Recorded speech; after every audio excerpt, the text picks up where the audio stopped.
Hello friends, मैं विकास आप सभी लोगों का एक बार फिर से स्वागत करता हूं आपके अपने चैनल BK24 स्टडी जोन के daily current affairs lecture series में। अगर आप इनमें से किसी भी एग्जाम की प्रिपरेशन कर रहे हैं तो आप हमें डेली करंट अफेयर्स देखने के लिए फॉलो कर सकते हैं। यहां पर हम लोग करंट अफेयर्स के साथ साथ बहुत सारे जीके भी कवर करने की कोशिश करते हैं। तो आपके आने वाले सभी एग्जामों के लिए हमारी ये वीडियो काफ़ी ज़्यादा बेनिफिशियल होगी। कई लोगों को समझ में नहीं आता कि PDF कैसे डाउनलोड करें, तो PDF मैं हमेशा वीडियो के डिस्क्रिप्शन में देता हूँ, आप एक बार चेक करिए, वहाँ पर लिंक दिया है सबसे ऊपर। आप लोग डायरेक्टली वहाँ से इस वीडियो का डिटेल PDF डाउनलोड कर सकते हैं। शुरुआत कर रहे हैं आज की करंट अफेयर्स का कल के 3 क्वेश्चन के साथ। इन क्वेश्चन के आंसर आपको कमेंट करके बताने थे। पहला क्वेश्चन मैंने आपसे पूछा था कि हाल ही में दुनिया की सबसे लंबी नमक की गुफा कहाँ खोजी गई है। सही आंसर ऑप्शन सी वाला था, यानी कि इजराइल में। ठीक है, इजराइल में अभी नमक की सबसे बड़ी गुफा खोजी गई है और इस आपको यहाँ से ध्यान होना चाहिए, मृत सागर के पास जो है ये गुफा स्थित है।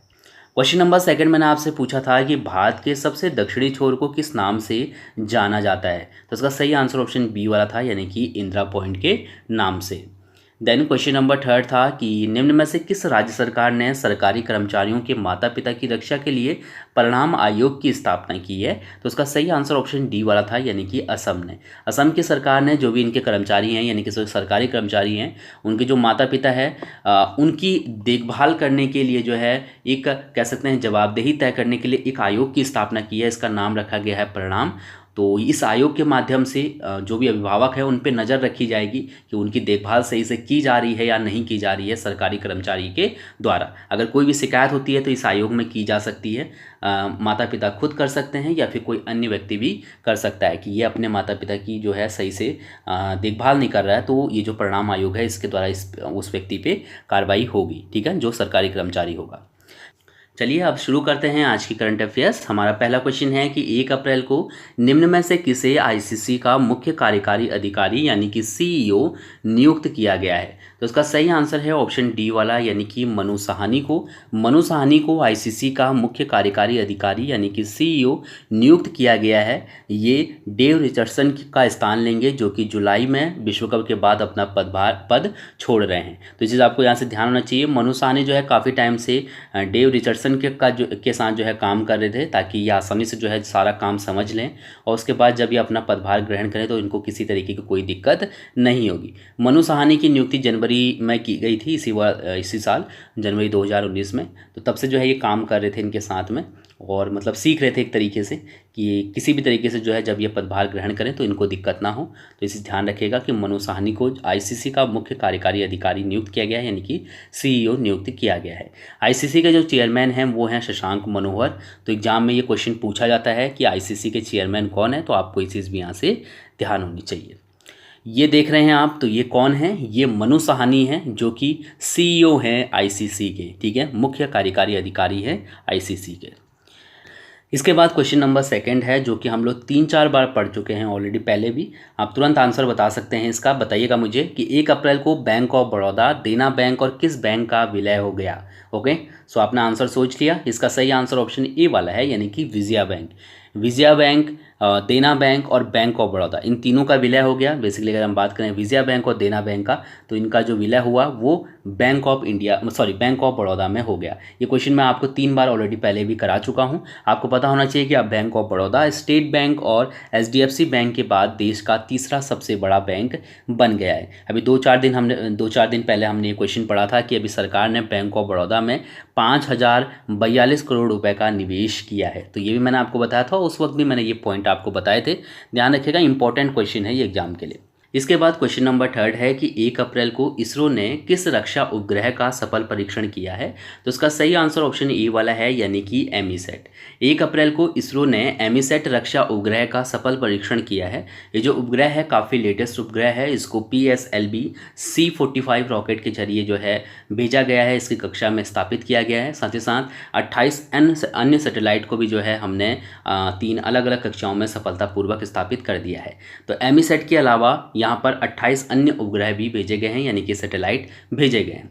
ठीक है। एमीसेट हमारे लिए इंपॉर्टेंट है। यहाँ से एमीसेट का जो वजन है वो 436 किलोग्राम है और याद रखिएगा कि यह सेना को विदेशी रडार के बारे में पता लगाने में मदद करेगा। सीमा पे बहुत सी ऐसी अवैध गतिविधियाँ होती हैं जिसके जरिए जो हम कह सकते हैं आतंकवादी है वो हमारी सेना पे नज़र रखने की कोशिश करते हैं ताकि आसानी से जो है हमारी सेना पे हमला किया जाए या फिर जो है हमारे देश के अंदर घुसपैठ की जाए। तो इन सभी चीज़ों को रोकने में जो है इस उपग्रह की काफ़ी मदद मिलेगी।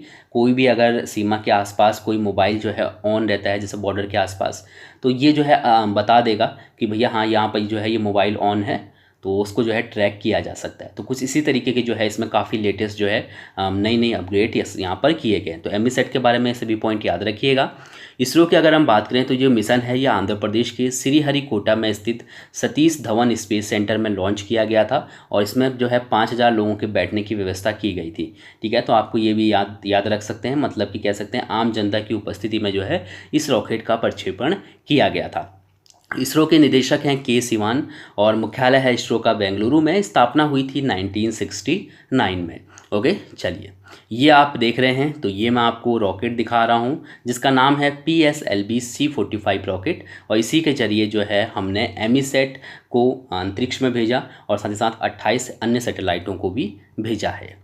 इसके बाद क्वेश्चन नंबर 4 है कि इंडिया ओपन 2019 पुरुष एकल का खिताब किसके द्वारा जीता गया है। तो इसका सही आंसर ऑप्शन ए वाला है, यानी कि विक्टर एक्सेल्सन ने इंडिया ओपन 2019 पुरुष एकल का खिताब अपने नाम किया है।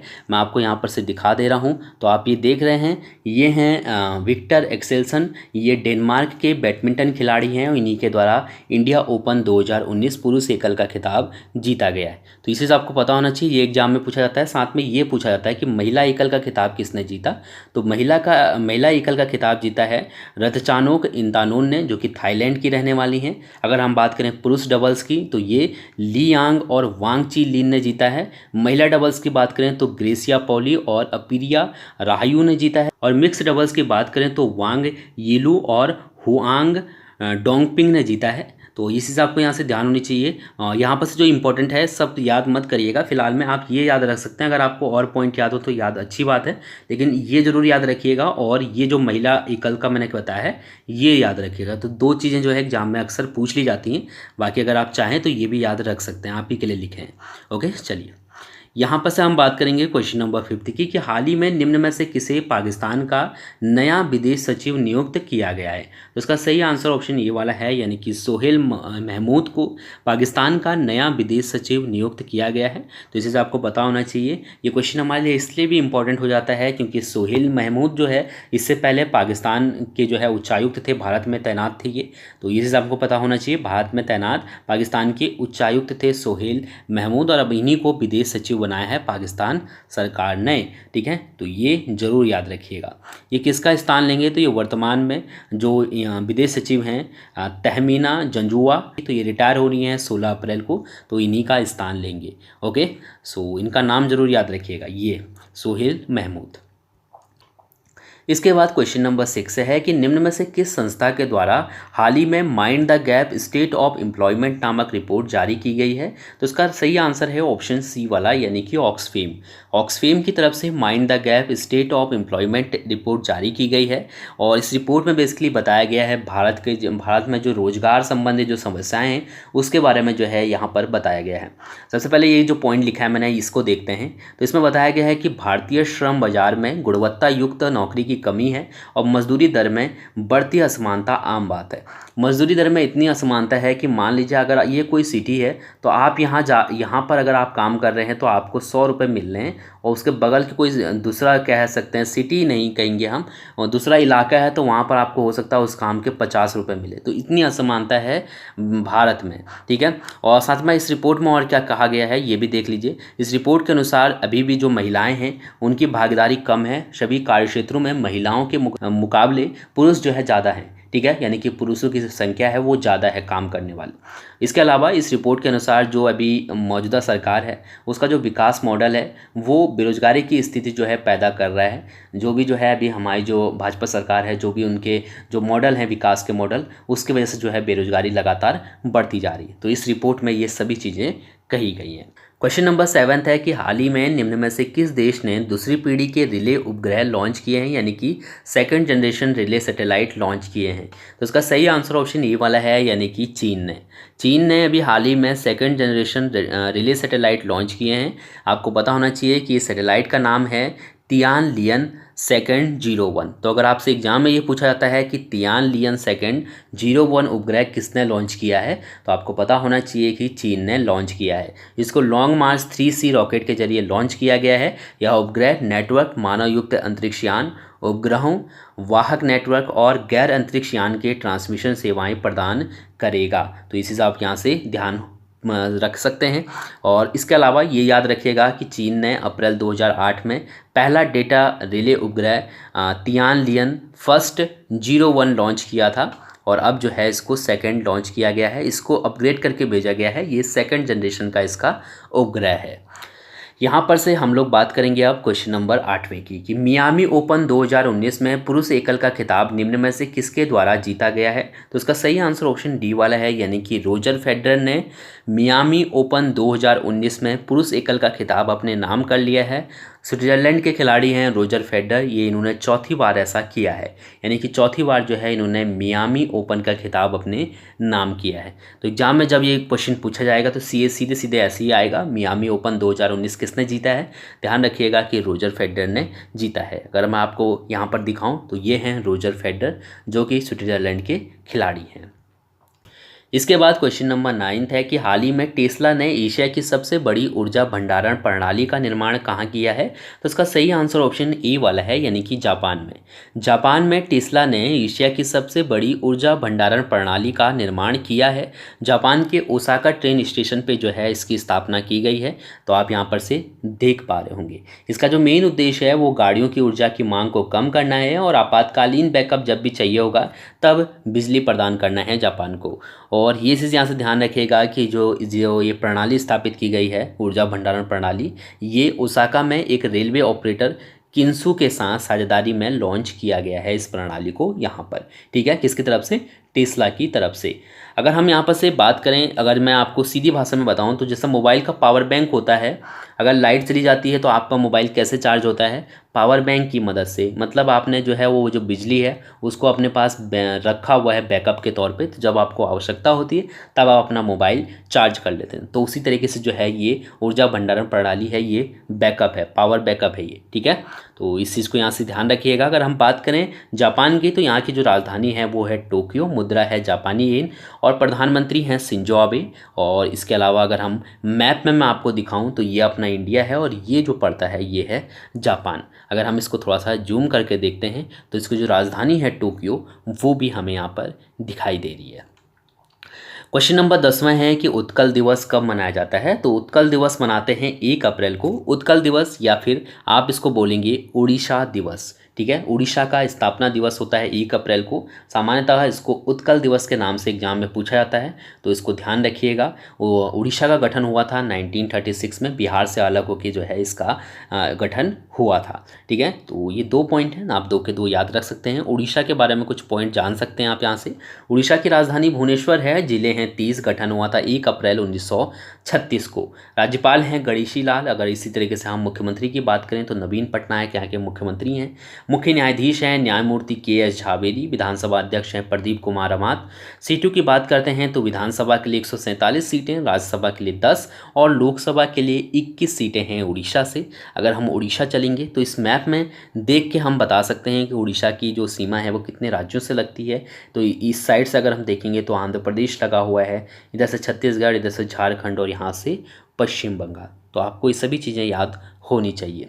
चलिए, इसके बाद क्वेश्चन नंबर 11वां है कि हाल ही में निम्न में से किसे ICICI सिक्योरिटीज़ का MD और CEO नियुक्त किया गया है।